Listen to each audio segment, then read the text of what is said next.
Hello दोस्तों, स्वागत है आप सभी का एक बार फिर से हमारे यूट्यूब चैनल में। आशा करते हैं आप लोग स्वस्थ होंगे, मस्त होंगे और अपनी तैयारी में व्यस्त होंगे। मैं पंकज कुमार आपको मुगल काल से संबंधित अगली कक्षा लेकर उपस्थित हूँ। आज हम लोग बात करेंगे कि जो जलालुद्दीन अकबर होते हैं, उन्होंने अपने साम्राज्य विस्तार के लिए कौन कौन से युद्ध लड़ते हैं, उन युद्धों का क्या परिणाम होता है, और ऐसे तमाम बिंदुओं के बारे में हम लोग आज की कक्षा में बात करेंगे। चलिए एक बार आज की कक्षा शुरू करने से पहले हम लोग पिछली कक्षा को रिवीजन कर लेते हैं कि कल की कक्षा में हमने क्या अध्ययन किया था। अध्ययन करने से, रिवीजन करने से आपको ये फ़ायदा ये होगा कि कल का जो भी अगर हम कोई भी बिंदु भूल रहे हों तो वो याद भी हो जाएगा। साथ ही साथ जब रिवीजन होता है, अगर कोई टॉपिक रिवीजन होता है, उसमें एक रोचकता बनी होती है। हाँ ठीक है, हमको ये चीज़ याद है कि हम इसको उतना लाइटली लेते हैं। उसके बाद जो रोचकता जब बन जाती है तो जो आज वाली कक्षा रहती है उसको समझने में उतना ही आसानी होता है। इसी वजह से आपको रोज़ाना जो हमारी कक्षाएँ होती है रिवीजन कराई जाती है, ताकि ताकि आपकी जो कंसिस्टेंसी है वो बनी रहे। उसके बाद रोचकता जब बनी रहेगी तो आप उसी उतने ही इत्मीनान से अपनी अगली वाली कक्षा या कह सकते हैं आज वाली कक्षा पे फोकस करेंगे। देखिए कल वाली कक्षा की बात करते हैं। जो जलालुद्दीन अकबर होते हैं, जलालुद्दीन अकबर ने, वे कह सकते हैं पहले तो सूफी मत पे अपना समर्थन व्यक्त करते हैं। क्या होता है, वो सूफी मत का समर्थन करते हैं। इसी के साथ साथ वे जो होते हैं चिश्ती संप्रदाय का भी अनुयायी होते हैं। क्या होते हैं, चिश्ती संप्रदाय के भी अनुयायी होते हैं। कैसे होते हैं, क्योंकि मोइनुद्दीन जो चिश्ती होते थे उनकी दरगाह पे उनका आना जाना या कह सकते हैं अक्सर आया जाया करते थे। कौन से, मोइनुद्दीन चिश्ती की दरगाह पे अकबर जो होते हैं आना जाना इनका लगा होता है, कह सकते हैं अक्सर आया जाया करते थे।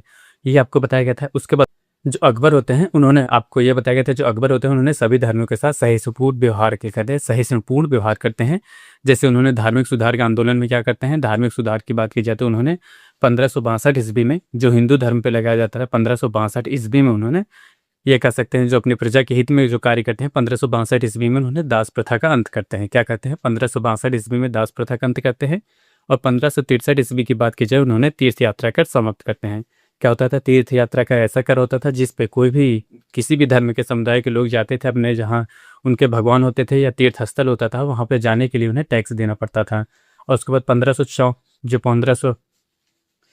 1564 ईस्वी की बात की जाए तो 1564 ईस्वी में जो हिंदुओं पे लगाया जाता था, या कह सकते हैं गैर मुस्लिम लोगों पे लगाया जाता था जजिए कर, उन करों को समाप्त कर देते हैं। क्या होता है, 1561 में, 1562 ईस्वी में उन्होंने दास प्रथा का अंत करते हैं। 1563 ईस्वी में उन्होंने तीर्थ यात्रा कर समाप्त करते हैं। 1564 ईस्वी में उन्होंने जजिए कर समाप्त करते हैं। इसी के साथ साथ उन्होंने अपने साम्राज्य में प्रजा के हित में कहा, उन्होंने अपने प्रजा में, या कह सकते हैं अपने प्रजा के लिए उन्होंने एक ऐसा नियम बनाया था जिसमें कोई भी पुरुष या कह सकते हैं कोई भी व्यक्ति केवल एक शादी कर सकता है, एक से अधिक शादी नहीं कर सकता था। अगर हाँ, दूसरी शादी वह तभी कर सकता है, क्या होता है, दूसरी शादी वह तभी कर सकता है जब उसकी कह सकते उनकी पत्नी, क्या होता है, संतान उत्पन्न करने में अक्षम हो, या कह सकते अयोग्य हो या बांझपन हो, तभी वह दूसरी शादी कर सकता है, अन्यथा वह दूसरी शादी नहीं कर सकता है। ये आपको बताया गया था। इसी के साथ साथ बताया गया था कि जो आपको एक पॉइंट परसों बताया गया था कि जो पेटीकोट शासन था उसमें, जब 1560 से लेकर 62 ईस्वी के बीच, उस समय भी अकबर का शासनकाल था, लेकिन उसमें पेटीकोट, ये दो महिलाओं के हाथ में वो शासन चल रहा था। एक महाम अगमा थी, एक जीजा अगमा। क्या होता है, जो महाम अगमा के पुत्र होते हैं अदम खां, कौन होते हैं, अदम खां जो होते हैं, वे आदम खां होते हैं। उनकी हत्या अकबर द्वारा करा दी जाती है। अकबर ने उनकी हत्या कर देते हैं। हत्या करने का क्या कारण था, या मौत के घाट उतारने का क्या कारण था, जो अकबर के प्रधानमंत्री होते हैं, क्या होते हैं, जो कह सकते हैं उस समय अकबर के जो प्रधानमंत्री होते हैं अतग खां, कौन, आतग खां जो थे, उनको उन्होंने हत्या कर देते हैं। क्या होता है, आदम खां जो होते हैं आतग खां की हत्या कर देते हैं। इसी से क्रोधित होकर उन्होंने माहम अगमा के पुत्र को भी मौत के घाट उतार देता है। ये आपको कल की कक्षा में बताया गया था। उसी के साथ साथ आपको बताया गया था कि जो दुर्गावती होती है गोंडवाना क्षेत्र की शासिका होती हैं, हिंदू शासिका होती हैं, उनके, यह कह सकते हैं उनके साम्राज्य के ऊपर 1564 ईस्वी में अकबर ने आक्रमण करते हैं। आक्रमण करने के पश्चात जब दुर्गावती को लगता है कि चारों तरफ से शत्रुओं द्वारा घेर ली गई है, तो उन्होंने अंत में अपने आप को सुरक्षित रखने के लिए, कह सकते हैं मुगलों के अधीन अपने आप को पेश नहीं करने की वजह से, उन्होंने अंत में आत्महत्या कर लेते हैं। क्या होता है, 1564 ईस्वी में जो दुर्गावती होती हैं वो आत्महत्या कर लेते हैं, क्योंकि जो मुगल सैनिक होते हैं, कह सकते हैं जो शत्रु सैनिक होते हैं, उनको चारों तरफ से घेर लेते हैं। वो अपनी जान बचाने के लिए, कह सकते हैं मुगलों के सामने, कह सकते हैं मुगलों की अधीनता स्वीकार न करने की वजह से वे आत्महत्या कर लेती हैं। ये आपको कल की कक्षा में बताया गया था। आज की कक्षा में हम लोग देखेंगे कि जो अकबर होते हैं, जलालुद्दीन अकबर होते हैं, उन्हें साम्राज्य विस्तार के लिए कौन कौन से आक्रमण करते हैं। अगर आक्रमण की बात की जाए तो आज उनका मालवा का आक्रमण के बारे में हम लोग बात करेंगे। कौन सा, मालवा का आक्रमण। क्या होता है, अगला आक्रमण की बात की जाए कौन सा होता है, मालवा का आक्रमण। मालवा का आक्रमण या मालवा पर आक्रमण। ये आक्रमण कब करते हैं? ये आक्रमण की बात की जाती है, ये आक्रमण होता है 1561 ईस्वी में। कब? 1561 ईस्वी में। क्या होता है? 1561 ईस्वी में मालवा पे आक्रमण करते हैं। इस आक्रमण की बात की जाती है, इसका नेतृत्व कह सकते हैं मुगल सेना की तरफ से इसका नेतृत्व कौन कर रहे थे? इसका नेतृत्व कर रहे थे जो माहम अगमा के पुत्र थे। कौन से? माहम अगमा के जो पुत्र थे अदम खां। कौन थे? अदम खां इसका नेतृत्व कर रहे थे। और उसके उसी के साथ दूसरी तरफ से कह सकते हैं जो जिस मालवा पे राज्य पे आक्रमण कर रहे थे, वहाँ के शासक कौन थे? वहाँ के शासक दो महिलाएं थी, दो लोग थे। एक तो बाज बहादुर थे। कौन थे?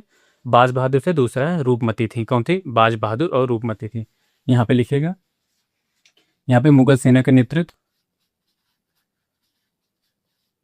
मुगल सेना का नेतृत्व, मुगल सेना का नेतृत्व कौन कर रहा था? बताया गया था अभी आपको। मुगल सेना का नेतृत्व करते हैं अदम खां। कौन? यहाँ पे लिखिए अदम खां।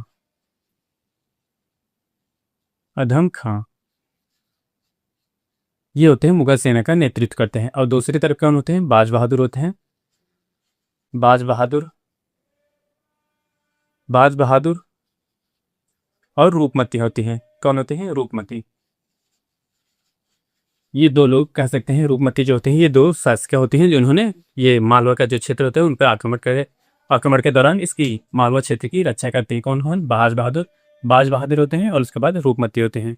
और मुगल की सेना की तरफ से इसका नेतृत्व कौन कर रहे थे? जो आगिन सुल्ताना ये कह सकते हैं, जो पेटीकोट शासन के शासक, जो दो महिलाएं शासिका होती हैं उनमें से एक का पुत्र जो महामग्न होती है, उनके पुत्र जो होते हैं अधम खां होते हैं। अधम खां के द्वारा ये मालवा पर आक्रमण किया जाता है या इस युद्ध का संचालन किया जाता है। अगर इसकी राजधानी की बात की जाए तो इसकी राजधानी कहाँ थी? मालवा की राजधानी की बात की जाए, यहाँ पे राजधानी लिख लीजिएगा। राजधानी बात की जाए तो सारंगपुर था। कौन था? सारंगपुर। ये मालवा क्षेत्र की राजधानी होती है। और ये इसकी बात कहाँ जाए? ये तो है मध्य प्रदेश में। किस राज्य में है? मध्य प्रदेश में। मध्य प्रदेश राज्य में अवस्थित था। मालवा के क्षेत्र की बात की जाए तो जैसे आप अगर भौगोलिक क्षेत्र में कह सकते हैं, भूगोल के बारे में अध्ययन करेंगे, जो मालवा का क्षेत्र होता है वह एमपी हुआ, जैसे एमपी हुआ और कुछ क्षेत्र का महाराष्ट्र का ले लीजिए, ये सब जो, और थोड़ा सा यूपी का जो आप कह सकते हैं, यूपी का जो क्षेत्र होता है, थोड़ा पूर्वी क्षेत्र की बात की जाए तो ये सब क्षेत्र की बात करें सम्मिलित रूप से कहा जाए तो ये मालवा क्षेत्र होता है। मालवा क्षेत्र का ये इसका कहाँ पे था? राजधानी क्या थी? सारंगपुर था। ये कहाँ पे अवस्थित है? मध्य प्रदेश में। और बात की जाए तो इसका जो होते हैं, इसमें विजेता होते हैं मुगल सेना, ये विजेता होते हैं। और पराजय क्या होता है? इनका पराजय होता है, ये पराजित होती हैं, ये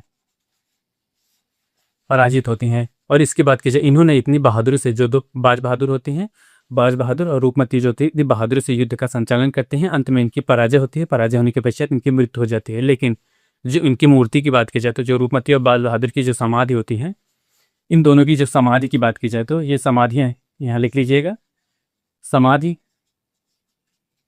इनकी अगर कभी क्वेश्चन कभी भी आपसे अगर एग्जाम में पूछ ले कि बाज बहादुर और जो रूपमती होती है मालवा के आक्रमण के समय जो इस युद्ध का संचालन कर रहे थे, उनकी समाधि क्या होती है? इनकी समाधि होती है उज्जैन क्षेत्र में।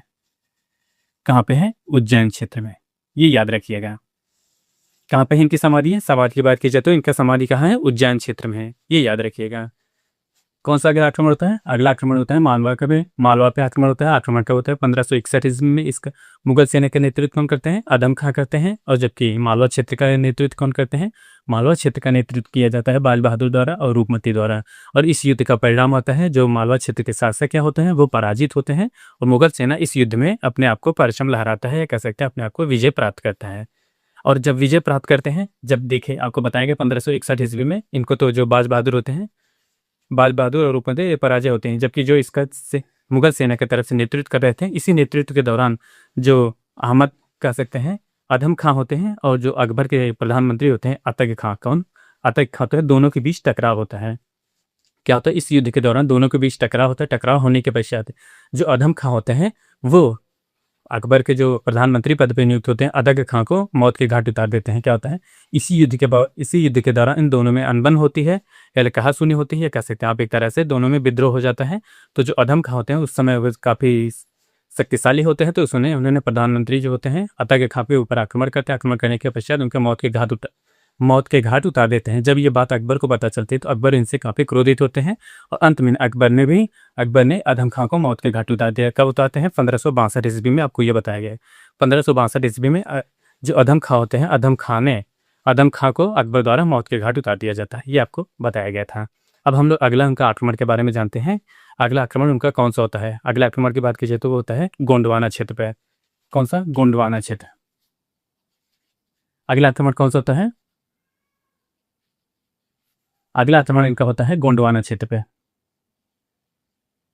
गोंडवाना क्षेत्र,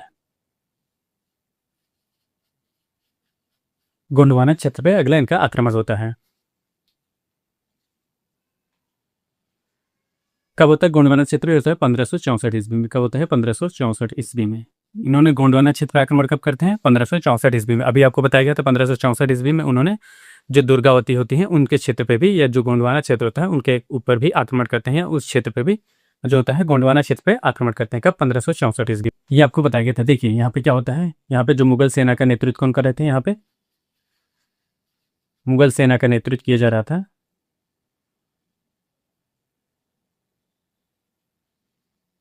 मुगल सेना का जो नेतृत्व कर रहे थे उस समय वहां के नेतृत्व कौन करता था? जो आसफ खां होते, कौन होते हैं? आसफ खां। आसफ खां इस युद्ध का संचालन कर रहे थे। कौन कर रहे थे? मुगल सेना की तरफ अगर बात की जाए तो वहां का सेना का संचालन कौन कर रहे थे? आसफ खां कर रहे थे। और जो गोंडवाना क्षेत्र का अगर नेतृत्व की जाए, इसका नेतृत्व ये कह सकते हैं। और दूसरे कौन थे? अगर दूसरे की बात की जाए तो वहाँ के जो सेना होते हैं या गोंडवाना क्षेत्र के जो शासक होते हैं या होते हैं वीर नारायण। कौन होते हैं? वीर नारायण। वीर नारायण, वीर नारायण की बात की जाए तो ये काफ़ी छोटे थे, कह सकते हैं। ये शासक पद पे तो होते हैं लेकिन इनके कह सकते हैं उतनी नहीं चलती थी अपने राज्य में। जो इनकी माता थी, इनकी माता जो उनके संरक्षिका के रूप में शासन संचालन कर रहे थे, क्या होते हैं? यहाँ लिखिए संरक्षिका। संरक्षिका कौन थी? संरक्षिका की बात की जाए तो दुर्गावती थी। क्या होते हैं? दुर्गावती जो होती हैं, इनके जो वीर नारायण होते हैं, इनके संरक्षक में ये जो वीर नारायण होते हैं शासन संचालन कर रहे थे। जबकि पूरा देखा जाए तो जो सही सलामत और की बागडोर की बात की जाए तो किनके हाथ में थी? बागडोर होती है दुर्गावती की, जबकि शासक होते हैं वीर नारायण। क्योंकि इनकी देखा जाए तो उम्र काफ़ी कम होती है, जिस वजह से जो शासन संचालन की सारी जिम्मेदारियाँ जो दुर्गावती होती हैं इनकी होती है। और इसकी युद्ध की बात की जाए तो आपको बताया गया था, इसमें जो आसफ खां होते हैं ये विजयी होते हैं, जबकि दुर्गावती पराजित होती हैं। पराजित होने के पश्चात उन्होंने अपने आप को सुरक्षित रखने, कह सकते हैं मुगलों के सामने अपने आप को न पेश करने, या कह सकते हैं अधीनता न स्वीकार करने की वजह से इन्होंने आत्महत्या कर लेते हैं। क्या होती हैं? आत्महत्या कर लेते हैं। क्या होते हैं? इन्होंने जो दुर्गावती होते हैं अपने, कह सकते हैं मुगलों के सामने ना हो क्योंकि उन्होंने अपने सीने पे कटार घोंप लेती हैं, कह सकते हैं एक तरफ से अपनी सुरक्षा बचाने या अपने आप को संरक्षित रखने के लिए, सुरक्षित रखने के लिए उन्होंने खुद की आत्महत्या कर लेते हैं। अगर जैसे वो मुगलों की सेना के सामने, या कह सकते हैं मुगलों द्वारा पकड़ी जाती तो वो दरबार में पेश की जाती, उनके साथ काफ़ी गलत, या कह सकते हैं काफ़ी अन्याय तरह से व्यवहार होता है। इस वजह से उन्होंने इन सब समस्याएं, इन सब यातनाओं को झेलने के से उन्हें लगा कि ताकि वो मुगलों की अधीनता भी ना स्वीकार कर सकें, उसी के साथ साथ उन्होंने अपने सीने में, कह सकते हैं एक खंजर घोंप लेती हैं और अंत में उनकी मृत्यु हो जाती है। कह सकते इस तरह देखा जाए उन्होंने अपने आप को सुरक्षित रखते हैं। इसी के साथ साथ उन्होंने मुगलों की अधीनता को भी स्वीकार नहीं करता अपने जीते जी। ये होता है गोंडवाना क्षेत्र की बात। कब होता है युद्ध? कब होता है? 1564 में। इसका नेतृत्व कौन कर रहे थे? आसफ खां। अब आपके मन में एक सवाल उत्पन्न हो रहा होगा कि ऐसा क्या कारण है? देखा जाए तो जितने भी युद्ध होते हैं इसमें अगर पूछा जाता है किसके शासनकाल में, तो अभी वो बताया जाएगा आपको अकबर में। लेकिन आप ये याद रखिएगा, हर युद्ध में जो आपका शासक होते हैं, जो सम्राट होते हैं, हर युद्ध का संचालन नहीं करते हैं, केवल कुछ युद्धों का ही संचालन करते हैं। बाकी जो उनके सेनापति होते हैं वो उस युद्धों का संचालन, अन्य युद्धों का संचालन करते हैं।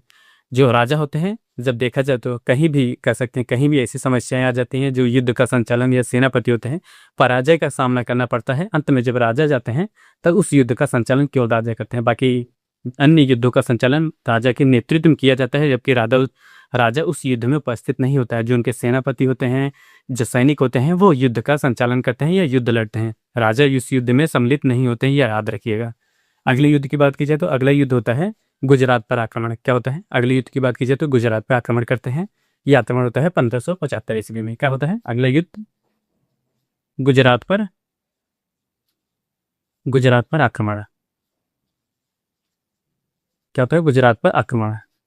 यह आक्रमण कब होता है? इस आक्रमण की बात की जाए तो यह आक्रमण होता है 1575 ईस्वी में। कब होता है? 1575 ईस्वी में। इस युद्ध में कह सकते हैं यह आक्रमण की क्या होता है? कब होता है? गुजरात के आक्रमण की बात की जाए तो ये आक्रमण होता है 1575 ईस्वी में।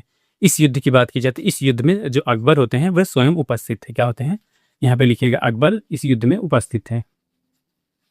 ये कह सकते हैं इस युद्ध का संचालन कौन कर रहे थे? अकबर कर रहे थे। और दूसरी तरफ कौन थे? दूसरी तरफ जो यहाँ के जो गुजरात के शासक होते हैं, गुजरात के उस समय शासक कौन थे? मुजफ्फर खां तृतीय कौन थे? मुजफ्फर खां तृतीय थे। मुजफ्फर खां तृतीय कौन था? इस युद्ध का संचालन कौन कर रहा था? देखा जाए तो जो गुजरात क्षेत्र की तरफ से इस युद्ध का संचालन कर रहे थे मुजफ्फर खां तृतीय होते हैं, जबकि मुगल सेना का नेतृत्व कर रहे थे इस युद्ध में अकबर स्वयं उपस्थित थे। इस युद्ध की बात की जाए तो इस युद्ध का जब संचालन किया जाता है, जब आप देखेंगे कि जो युग कह सकते हैं भारत का भौगोलिक क्षेत्र की बात की जाए तो जो गुजरात क्षेत्र होता है समुद्र के किनारे या कह सकते हैं समुद्र के तट पे अवस्थित रहता है। और अकबर ने इस युद्ध के पश्चात क्या होता है? अकबर इस युद्ध के पश्चात यहाँ पे लिखिएगा अगले बिंदु, अकबर इस युद्ध के पश्चात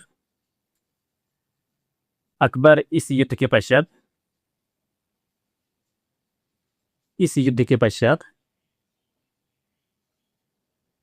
अपने जीवन में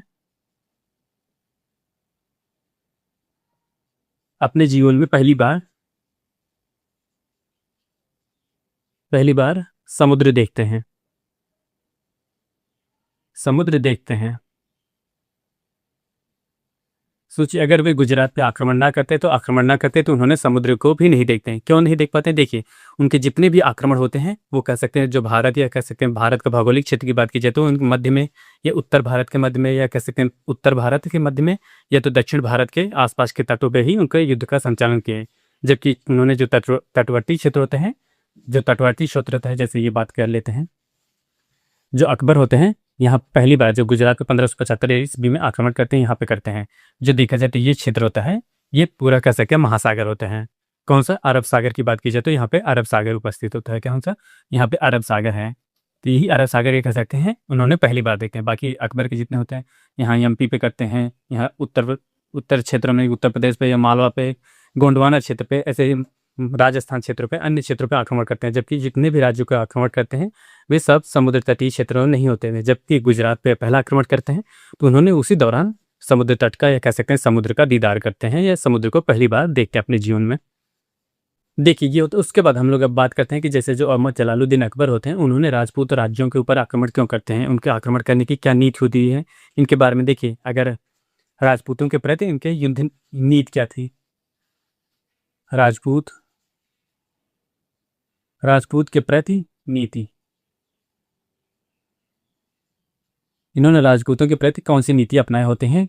आखिर जो उन्होंने अपने साम्राज्य, जो अकबर होते हैं, जलालुद्दीन अकबर होते हैं, उन्होंने साम्राज्य विस्तार के लिए राजपूतों के प्रति कौन सी नीति अपनाते हैं? जैसे जो राजपूत शासक होते हैं उस समय देखा जाए तो जो उत्तर भारत में राजपूत जो शासक होते हैं, शक्तिशाली शासक होते हैं, उन्होंने अपने साम्राज्य के विस्तार के लिए, अपने साम्राज्य की सुरक्षा के लिए कई दुर्गों का निर्माण करते हैं। दुर्ग ऐसा क्षेत्र होता है, कह सकते हैं ऐसा भवन होता है जिसमें उनकी कह सकते हैं रहने के लिए आवास होता है। जो राजा होते हैं उनके रहने के लिए आवास होता है, और उसी के साथ साथ जो उनकी प्रजा होती है काफ़ी हद तक वहाँ पे रहने के लिए आवास होता है, और उसी में खाद्य सामग्री या खाद्य रसद रखने का भवन होता है, और पेयजल के लिए वहाँ व्यवस्था होती है, और काफ़ी ऐसे जो कह सकते हैं ज़रूरतों की सामान्य की चीज़ होती हैं, ज़रूरत की चीज़ होती हैं, उस दुर्ग में वह उपस्थित होते हैं।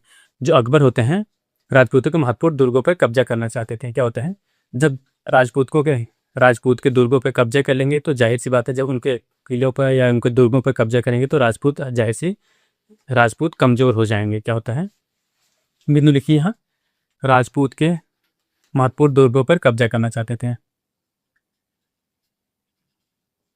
राजपूत दुर्गों पर कब्जा करना चाहते थे। करना क्यों चाहते थे? क्योंकि वह चाहते थे कि जो राजपूत शासक हैं इनके अधीन स्वीकार या कसर इनकी अधीनता स्वीकार कर लें। ये चाहते थे ताकि इनका साम्राज्य काफ़ी विस्तृत हो सके और उसमें बीच में कहीं भी विद्रोह होने की संभावना नहीं रहे। लेकिन देखा जाए तो जो अकबर होते हैं इनके शासनकाल में जो आसपास के क्षेत्र होते हैं वे काफ़ी विद्रोह के या कह सकते हैं जो राजपूत शासक होते हैं काफ़ी शक्तिशाली शासक होते हैं, वे कभी भी जो अकबर के ऊपर आक्रमण करने की संभावना बनी रहती है। इसी वजह से वे चाहते थे कि जो राजपूत शासक हैं उनको दबा दिया जाए या कह सकते हैं उनको अपनी अधीनता स्वीकार कर लिया जाए। इसी वजह से वह रणनीति अपनाते हैं कि जो उनके आसपास के इनके जो अकबर के राज्य के आसपास के जो किले होते हैं उनको वे जीतने का प्रयास करते हैं फट भरो। पहले तो ये नीति अपनाते हैं। दूसरी नीति इनकी क्या होती है ये जान लेते हैं। दूसरी नीति की बात की जाए तो जैसे इन्होंने जो राजपूत शासक हो ये तो अधीनता स्वीकार कर लेते हैं, जैसे जो कुछ शासक होते हैं अधीनता स्वीकार कर लेते हैं। अब जैसे बात की जाए जो मालवा के शासक होते हैं बिहारी मल या भालमल होते हैं, उन्होंने वैसे अधीनता स्वीकार कर ली। फिर उसके बाद उन्होंने वैवाहिक संबंधों से भी अपनी वैवाहिक संबंधों से भी अपनी स्थिति को मजबूत किया। क्या होता है अधीनता स्वीकार कर लें, अधीनता स्वीकार कर ले, अधीनता स्वीकार कर ले या वैवाहिक संबंध से, वैवाहिक संबंध से, वैवाहिक संबंध से इच्छुक राजपूत को क्या होता है जो इच्छुक है, इच्छुक राजपूत को जो इच्छुक राजपूत होते हैं क्या होता है जैसे इनके अगर जो राजपूत शासक होते हैं जो अकबर होते हैं उनके ऊपर आक्रमण करेंगे। आक्रमण करने के पश्चात वे उनको चाहे वो उनकी अधीनता स्वीकार कर ले या उनके वैवाहिक संबंध स्थापित कर ले ताकि वो राज्य स्वतंत्र रूप से जो अकबर होते हैं अंत में उनको स्वतंत्र रूप से शासक दे देंगे, स्वतंत्र रूप से उस राज्य का शासक नियुक्त करेंगे।